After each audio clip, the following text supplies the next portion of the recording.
So today's guest is Neal Goldman. Neal is the founder of Relationship Science, or RelSci.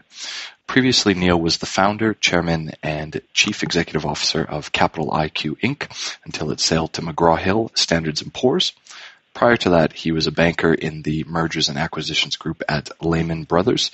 Neal is a young global leader at the World Economic Forum, a Henry Crown Fellow at the Aspen Institute, a member at the Council on Foreign Relations, and a member of the Young Presidents Organization. Neal received a BA from the University of Pennsylvania and an MBA from Columbia Business School, where he has also served as an adjunct faculty member. Neal, thanks for joining us today. Pleasure to be here. So, what is relationship science, or RelSci? So, relationship science is essentially a very large-scale information platform. And on the one hand, we're aggregating all sorts of information about people and companies, but extrapolating from that relationships, who likely knows who and how. And this is not dependent on anyone that's joined any sort of social network or user-contributed data. It's information we're aggregating.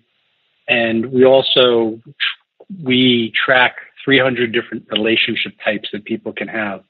So now that we have that big graph of how everyone knows each other, we also allow enterprises to connect all of their aggregate relationships that might be existing by virtue of who's emailing who and who's in whose contacts and calendar requests and all of that to kind of sync to it. And now these organizations have a completed picture of everyone they know and even second degree. For any given situation, who do I need to get to and how do I get to them? And we also have a product that individuals can use. So the enterprise version is called RelSci. There's also a site called relationshipscience.com that we launched where individuals can access that same type of power. And so that, and people of all different industries use it for all sorts of business development activities, broad arrays of financial services, professional services, corporates, nonprofits, schools, etc. Okay.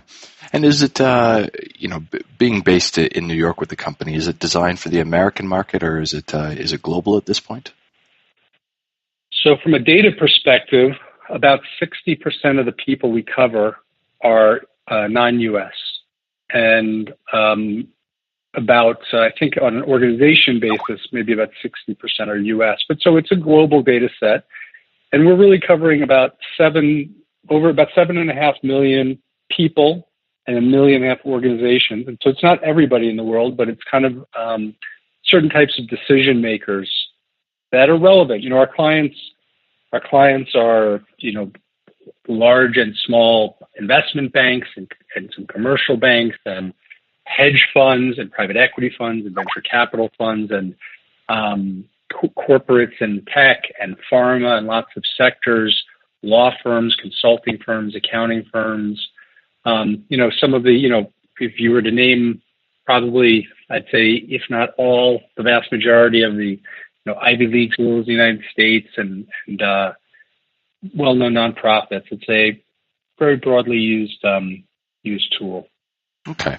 One of the questions that's been asked is what makes RelSci as a company different from, the number of existing sort of contact databases that exist in market already? Well, there's, obviously in the world today, you could, there's many ancillary things that people do to any business. So it's a good question. We're fortunate that there's nobody really that does what we do. So we're not a contact database in that, a contact database isn't modeling who knows who and how. So we're tracking, if you who are interviewing executives for your podcast, and if you wanted to interview, pick a person, what you could do if you were a user of the system is you could immediately see all the people you knew who knew that person and how. So it's not just like, oh, that person and here's the main number at the office.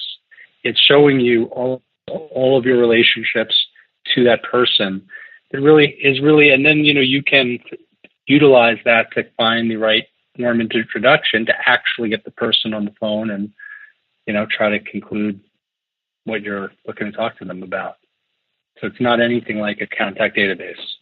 And so without giving up all of your trade secrets, how is this built? Is this, I had read, is it a team offshore who are just compiling data and sifting through it?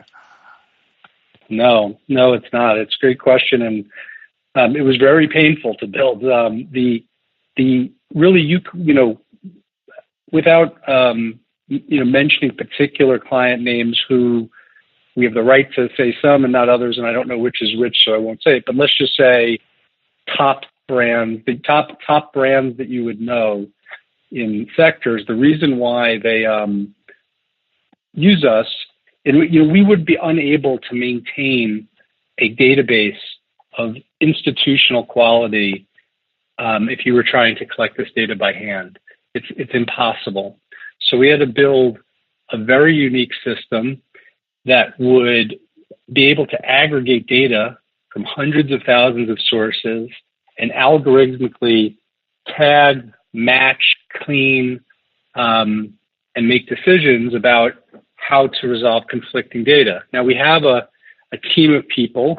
We also have our own operation in India where they do look at some very limited exception type data. The vast majority of everything flows algorithmically, but at the highest quality. And we spent, a lot of money, tens of millions of dollars, building a system that was able to process and organize data at that scale on people, which is very hard. If you mentioned, my prior business, CapitalIQ, which was a pioneer in company data and financial information, and that data is a lot easier than people because there's a lot of identifiers that help you disambiguate between things like companies.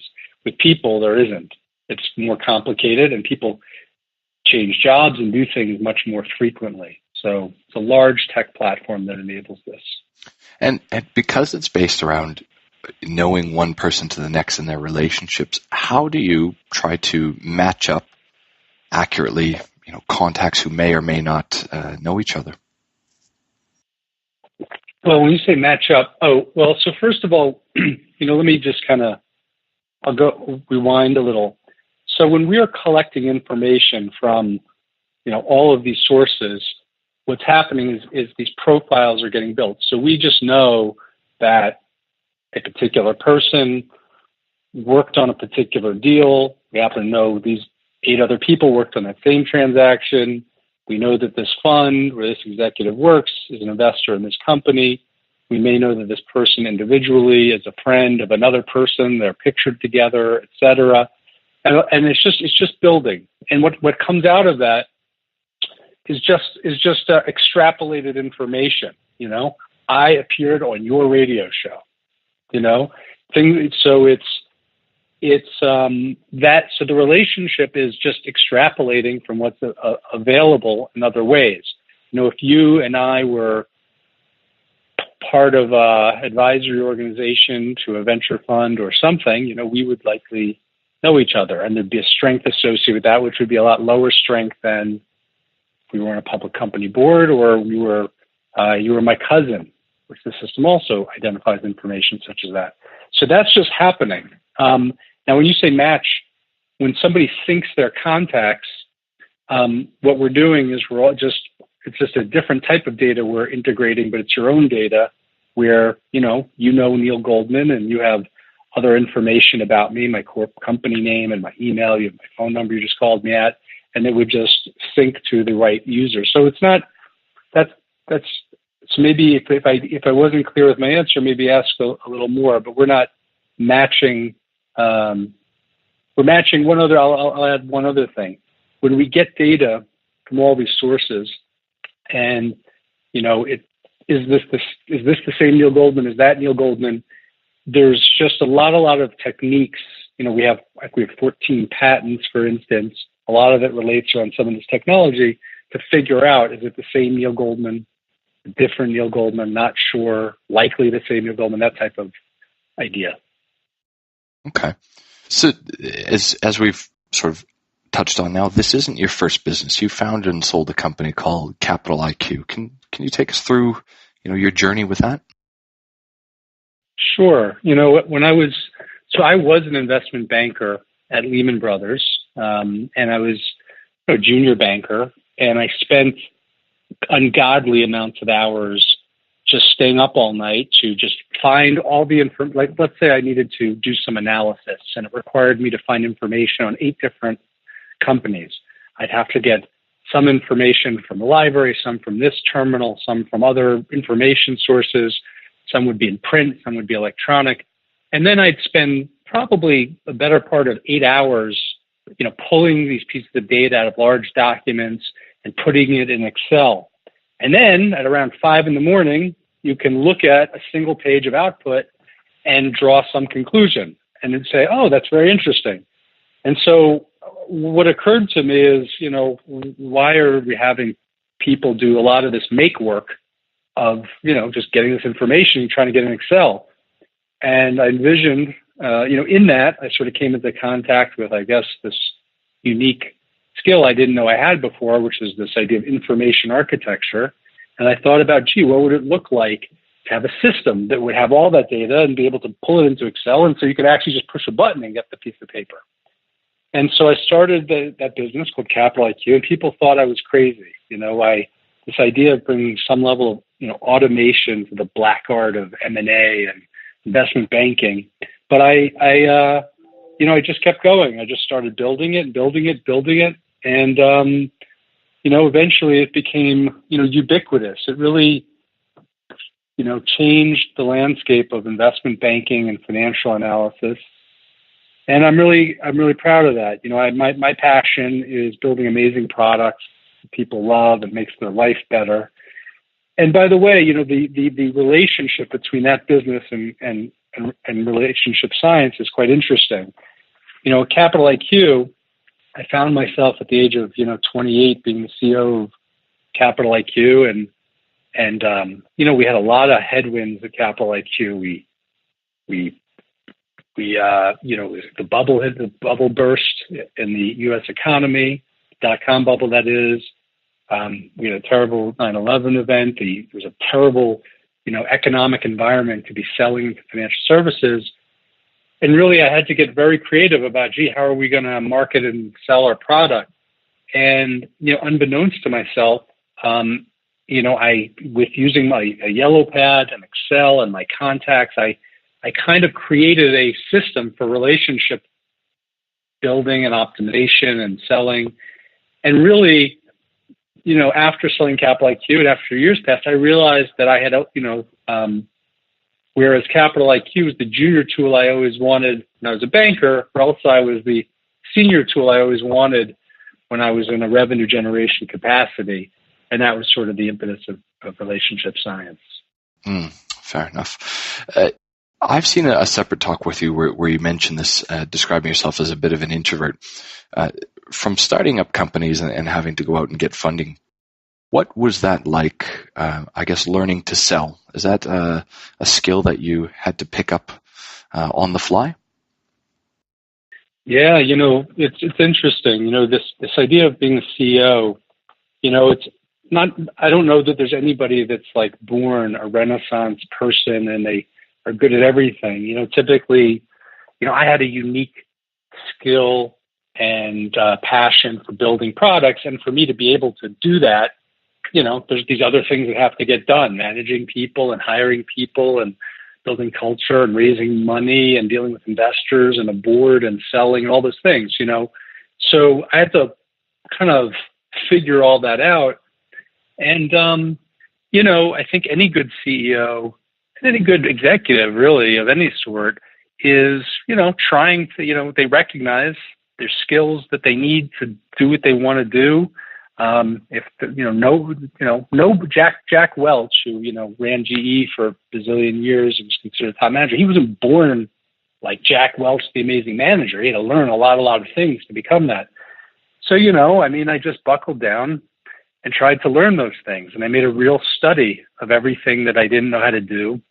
And selling was one of them. And it's, if you'd like, I'll let you take me there if you want to go there, but I could tell you, what I learned in that regard and how to, sell and raise money and connect with people. But it's a very specific set of skills. Well, look, I was certainly going to ask you about your journey through entrepreneurialism and the ups and downs, but sales is a great place to start. And a lot of business books hammer people that it doesn't really matter what you do day to day. You're always selling yourself on some level. So I'd love to hear your insights on that. Yeah. So look, it's interesting. I think a tremendous skill as a CEO, as a salesperson, business person is storytelling. And what is storytelling? Storytelling is you are talking to someone you may or may not know well, and you want to take them with your words, take them on a journey to imagine, what could be. And you have to do that, you first have to get a sense of where they are in relation to what you want to talk about. Start there. Because if you start a little ahead, they're going to miss the whole thing.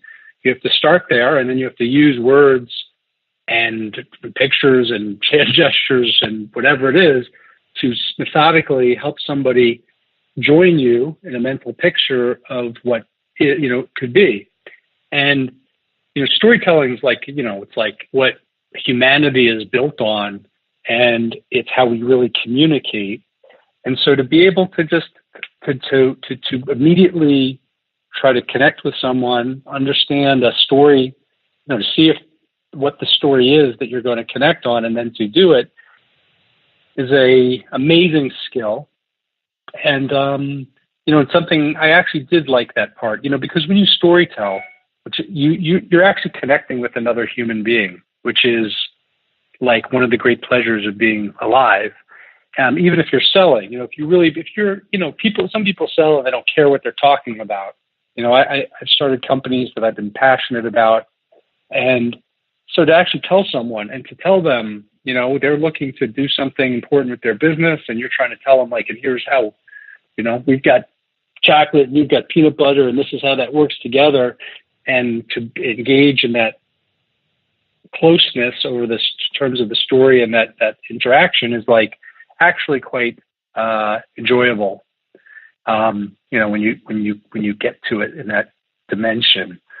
So that's the biggest part. And yes, the answer is, here's the thing, if you're CEO, I meet a lot of CEOs.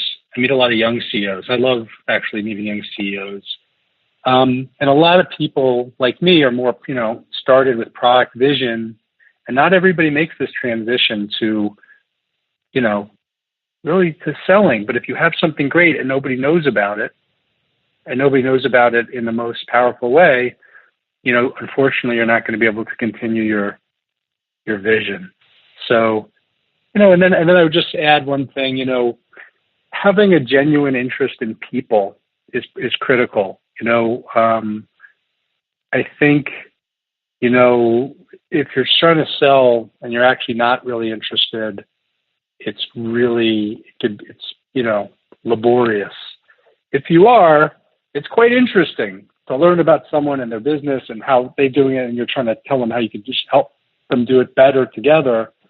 It's fascinating to learn about other people and other businesses. And what has this taught you of dealing with young CEOs? The business environment has, I'm in my mid-30s here, and even I had started out in sales, and I've recognized how much it's changed, between based on more of the selling environment, even a decade ago to now, where you can create a prototype on the internet, share it out, and engage in a bidders war. Have you noticed a difference in communication and changes and the issues that young CEOs face? And what common issues do you have to address with them? Well, it's interesting. One is, I think today, it's very hard with the advent of social media and barrage of email, and to be attentive to your clients and who you're interacting with. And I think it's really important. I remember, I'm not currently the CEO of Relationship Science, but when I was CEO of CapitalIQ, I was very methodical about trying to be extremely responsive to people that I was in relationships with, be they clients, be they prospects, investors, because people really appreciate that. They know you're in something with them. And I think today, there's been I think a laxness to that. That's just my own sense.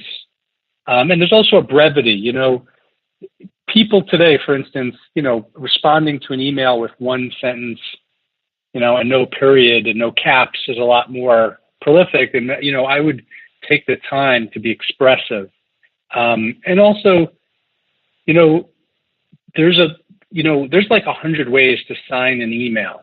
You could just sign your name. You could say, thank you. You could say, have a great weekend. You could say, all the best, warm regards, have a great weekend and warm regards. You could say a lot of different things. And so I think connecting, that's the thing, connect. And I'm really talking about the enterprise. I haven't really done consumer businesses where you're not really interacting directly with people like people are interacting with your site. I'm talking about enterprise selling, where you're actually building relationships with people. This type of stuff matters. Being very clear in your email, being thoughtful, and being kind and gentle, and like many things. So I think some of that has gotten a little lost in today. And I'm trying to think about other things. I'm sure something will come to me in a moment. Okay. Really just carrying on from then, because you've been involved in successful companies, can you talk about the process of starting out, hiccups that you encounter, and barriers that you have found yourself dealing with? I mean, where do I start? I mean, it's all barriers and all challenges. That's also something else. I think being, this is a hard set of lessons I learned, but, there is no such thing as the absence of problems. You're going to be the CEO of a company. It doesn't exist. And I think that early on, even for a big part of my career, I would, fret, every problem in an emotional way. And it wasn't very healthy for me. And what I came to realize is, wait a minute, I'm actually in the problem business. I'm supposed to have new problems every day. That's why I have this job, and that's what I'm doing here. And that's how we create value. And so I started to look at it okay, what are my problems today? And then it allowed me to at the end of the day, put aside my book of problems to pick up the next day, as opposed to having to take everyone home with me. And so, look, I'd say that's one is just, it's all challenges, but look, there's everything, it's very hard, to build a business. And I tell people, I've taught at Columbia Business School, as you said, I've talked about it. It's very hard, and it's not for everybody. It's, the world is static, CapitalIQ, when I started it, it was quite a successful business. I had lots and lots of people tell me, why is this different than what's in the market? Why this? Why that?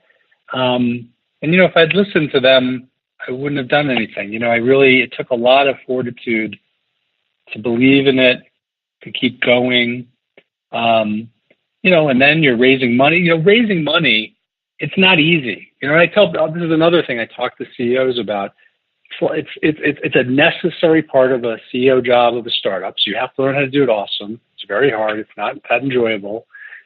And, you get a lot of rejection. I mean, literally, you have to talk to, for every, yes, you have to talk to 10 people. And by the way, I'm thinking of a round where an investing where you need 10 yeses. So you got to talk to 100 people, and you got to get 90 no's. And those no's sometimes don't feel good, You're tired. There's a lot of people are telling you why it's not going to work, why this, why that. And obviously, you try to tell them why it is and show them and not let it get you down. But it's really, really hard work. You got to develop a thick skin. I'd also say, people, something I didn't really appreciate is the people part of business is really hard. I mean, your internal people, managing, creating a team, getting people to work together on the right things is not easy at all. And, I started my career in banking, and, they would be like, oh, if you just change the number on your Excel sheet in cell C29, oh, you'll double your profits next year. Well, nothing works like that. There's actually like 100 things you have to execute interdepartmentally at a company to kind of get anything done. And, and I really had to learn a lot about people and communications. Communications is awfully hard. I mean, you could be trying your best to talk so clearly to another person, and you think they got it, and they just don't. And it's like, or someone could be saying to me, and I don't got it. And it's just like the nature of communication is all about like imperfection and misunderstanding. So to try to get numerous people on the same page at your company, all going in the same direction, is very, very hard. It requires a great deal of energy to communicate clearly in spoken form, in written form, and everything. That's really hard. Lots of other things too. I think that's an interesting point that you've raised, because especially with a lot of entrepreneurs, and a lot of them coming up quite young, once they do get funding, the idea of actually having to manage people is it's much more daunting for people who tend to be entrepreneurial, who develop these ideas on their own and go forward with them. Is there any sort of advice that you can provide around there when, really you're moving from looking after yourself to building, developing a team, and trying to take them on that journey of what's expected of them? Yeah, I think, look, you can be that person with the brilliant idea, and you can help bring it into the world without being a CEO. Some people bring in a partner because they don't want to play that role, which is also hard. If you are the CEO, or if you're the founder CEO, I think you have to be committed to really working on yourself and your skill set. You have to recognize, I'm about to jump into the void. I'm about to do something I've never done before. By definition, I'm going to have to learn all sorts of things I never did, and I'm going to work very hard at it. Now, there's a lot of people who came before you who've written books, who've posted videos, who've written blogs, information that could be interesting. Or people, you can find a mentor, you can join. You mentioned I was on the Young Presidents Organization. There's other organizations, the Young Entrepreneurs Organization, that are basically educational and learning from one another type organizations. And you have to just get into it. And I think, look, there's also, I'll tell you, I also am someone who's had a lot of humility. I was never the person, if you're walking, if I was walking with my wife, like I would ask someone for directions as opposed to be like, we don't need directions, I got it, And some people wouldn't, want to maybe be embarrassed in front of their partner that they need to ask directions. Like I would almost, when I was hiring, it's very upfront with someone. You're hiring someone and they're there and you're like, hey, it's like, I'm a first-time CEO, you're a first-time XYZ. I'm thinking we should organize how we're working together like this. You can kind of collaborate even with people. You don't have to appear like you know everything. And if your meeting structure changes and the way that you want to, have someone, share a weekly update with you, or to type up something, like that's all things, it's in process. It's how the team is coming together, how we're going to work together. And so it's a process. Okay. Let's talk about that for a second. So can you mention it as a process. Are there sort of definite stages of entrepreneurship, in your opinion, that you go through? Sure. Yeah. And by the way, I would just say this as an aside. This is something I've learned much later in my career, this idea of process.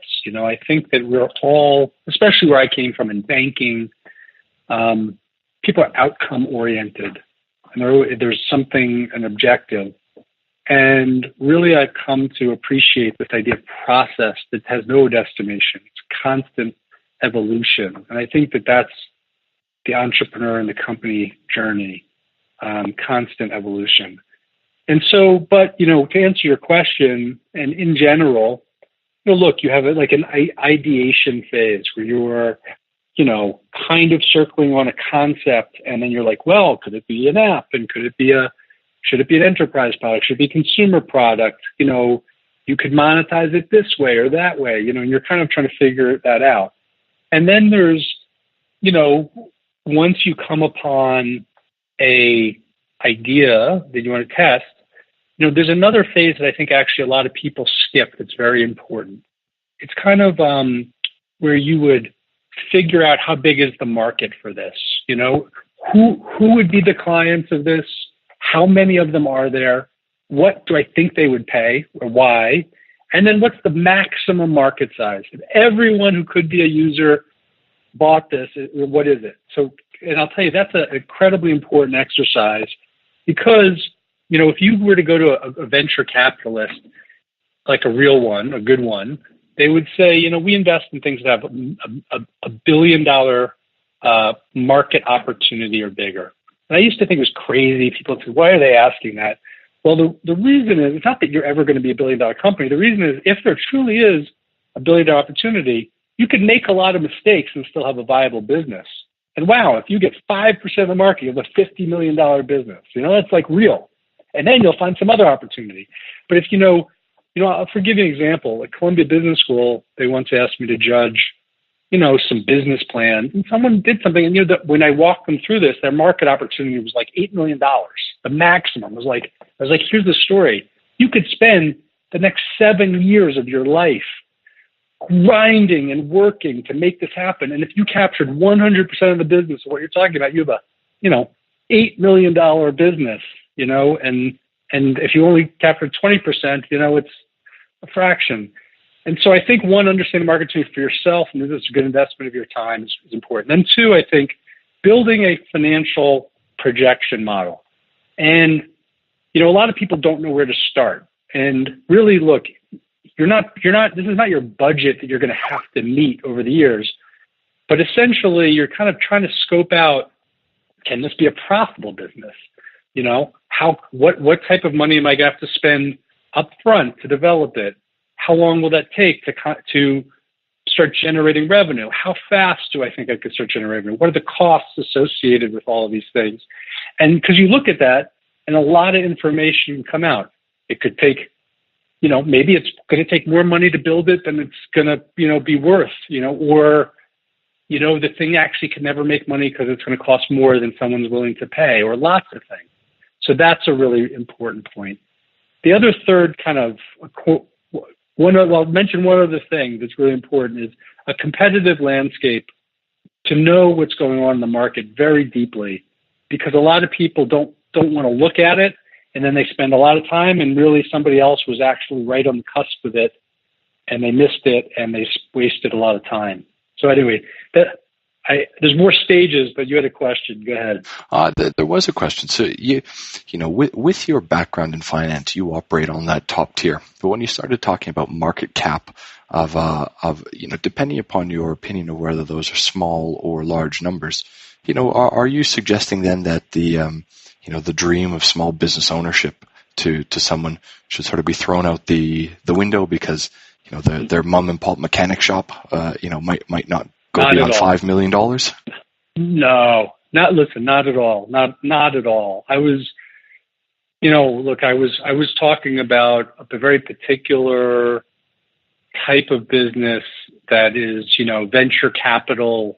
Scalable. But listen, by the way, I am a huge believer in owner-operated businesses, lifestyle businesses, and so I think the first part, which now you bring up a really important point, is for the individual to actually know for themselves, what are they looking to get out of this? If you want to build a owner operated sole proprietor business, that's awesome. And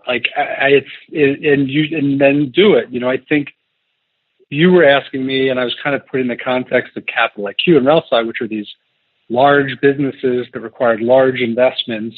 And, that's where I was kind of coming from. So if you're going to kind of build a business that's going to take that type of resources, I think you want to look at something, along the lines of having. But I'd say it's not at all. Just that's also just an important point too, is to map up any sort of business anyone's going to start to their own personal objectives and personality.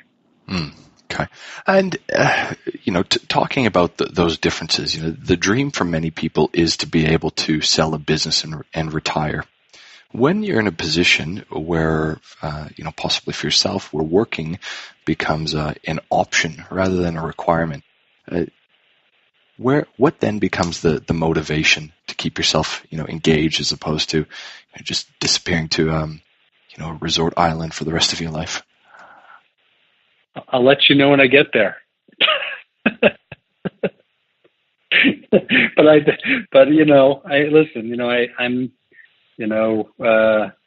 Obviously, here's the thing: success and that feeling of that level of security is very relative. It's relative to one's age, one's lifestyle, one's responsibilities, the life that somebody wants to live, and so it's a very individual thing.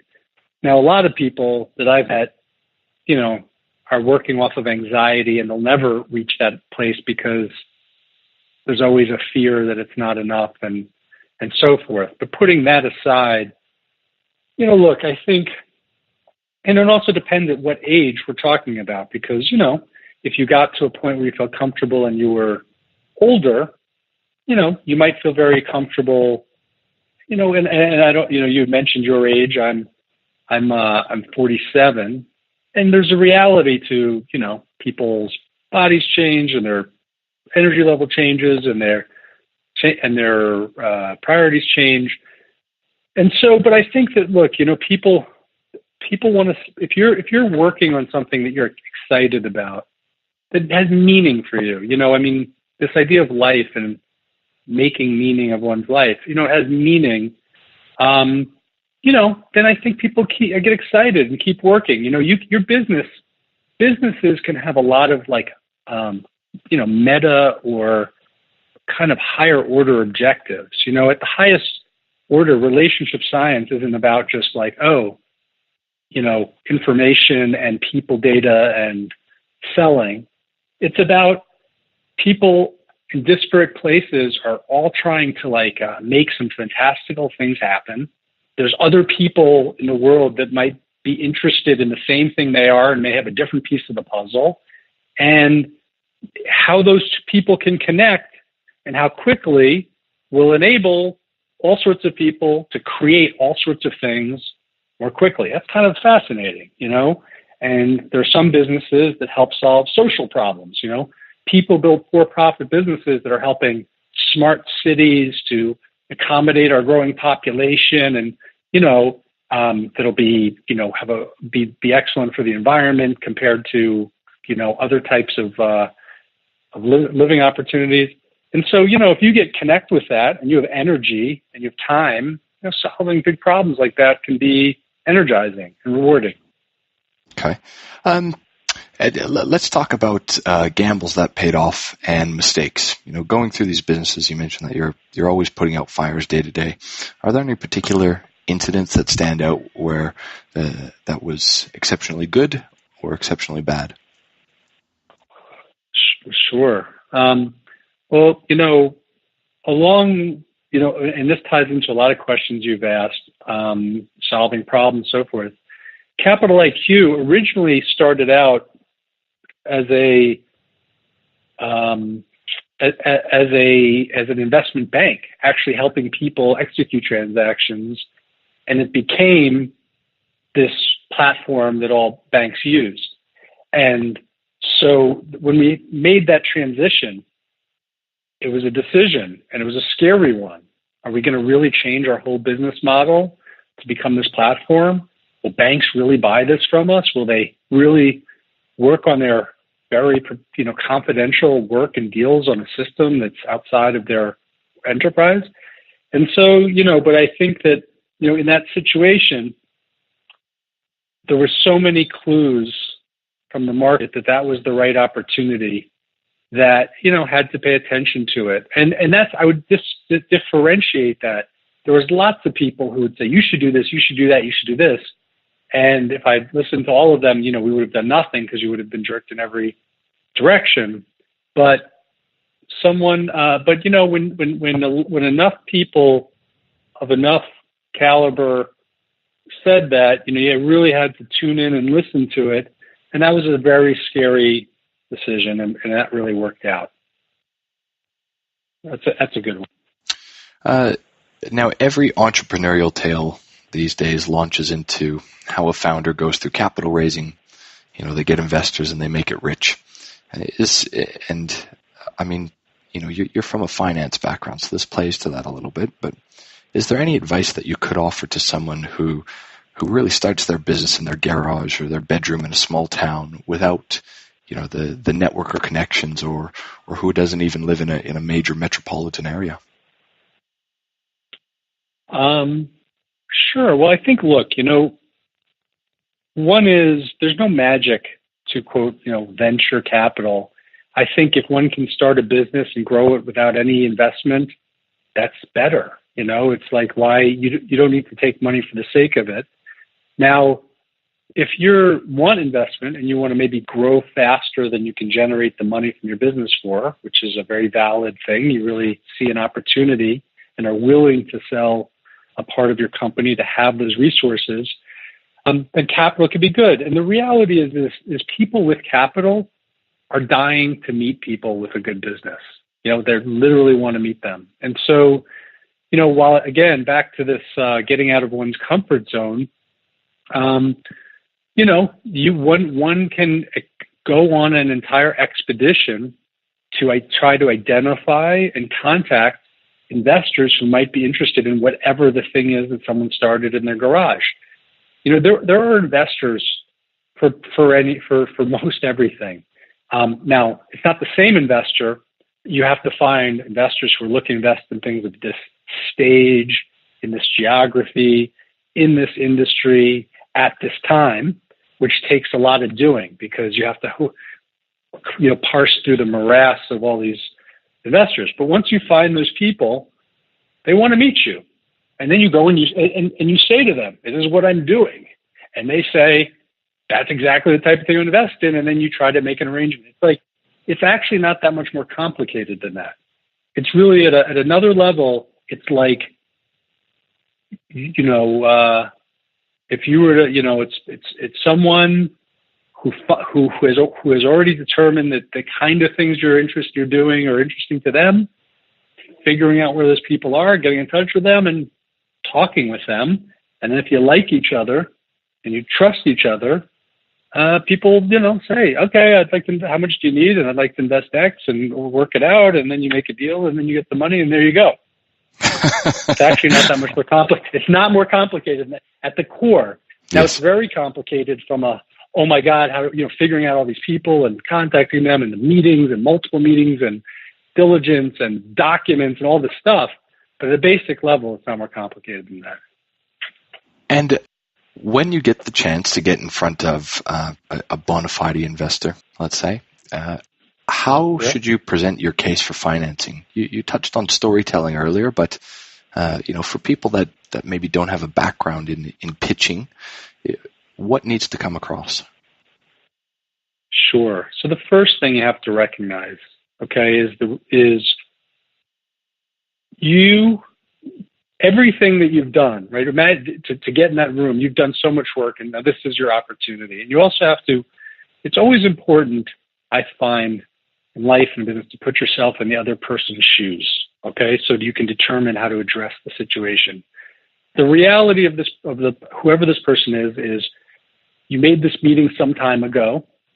They may have, between those two times forgotten exactly what you're about to talk about. They have 100 things going on in their life. That's literally everything from a personal emergency to a business emergency to, they're running late today. You know what I mean? And they didn't sleep well last night. And you know all of that. And so here's the thing. You have to come in and you have to capture, you have to recognize, I probably have not a lot of time to capture their imagination and to tell them what I'm doing. I have to be respectful. I have to understand where they might likely coming from and get to the point in a really efficient way. And they're going to appreciate that. And so, the way I think about it, regardless of how long a meeting is scheduled, sometimes it's calendared by one party and the other person accepts it, and maybe 1 hour was blocked out or whatever. I think of it as like, look, you really have 20 minutes to tell someone what you're up to, and then kind of get a confirmation from them they're interested in hearing more and keep going.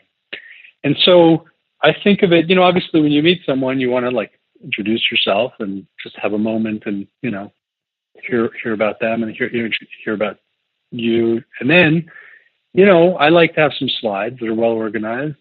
And then, literally it's like, here's the business, here's how we make money, here's the big opportunity, here's why I'm raising capital, this is what my team is like, this is what I think we can do.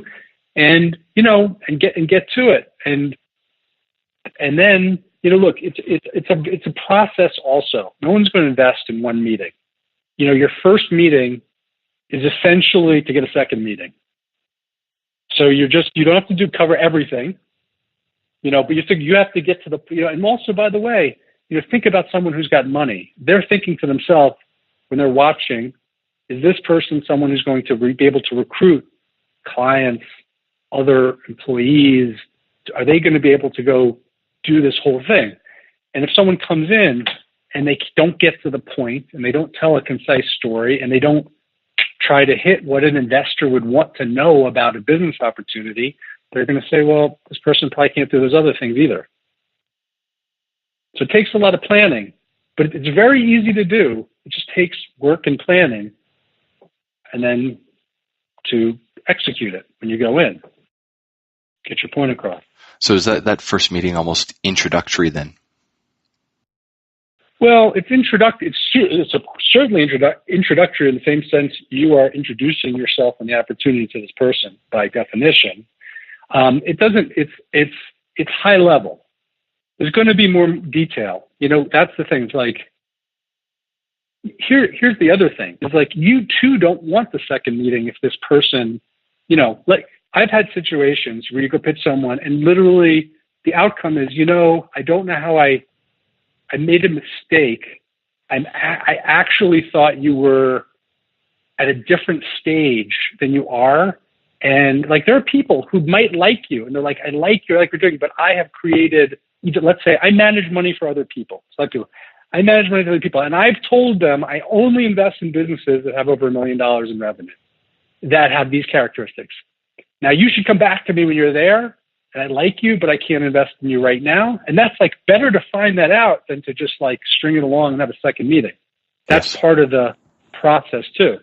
So you want to tell someone, here's where, again, like what are the key salient information about, it's like 10 slides, 10 or 12 slides of a deck to cover everything from what product you sell, who are your clients, how many clients you have, what's your current financial performance, what's your projection, what's your team, what's your strategy, why do you need this money, that type of stuff. Okay. Neal, that's from my point of view, I've probably asked what I've wanted to ask throughout the conversation. Is there anything that you'd like to speak on a little bit further, or maybe something that's dear to you that you haven't had the chance to discuss? Well, I just think, I guess at its core, I think starting a business it's the people, everything is about people. Things don't happen, people make things happen. And companies are made up of people. And that ripples through business in all sorts of ways, and tending to your culture and managing team and so forth. And then, I think, look, relationship science, I hope your listeners will check it out. It's a very interesting way to help people connect with other people, to help everyone's objectives come true.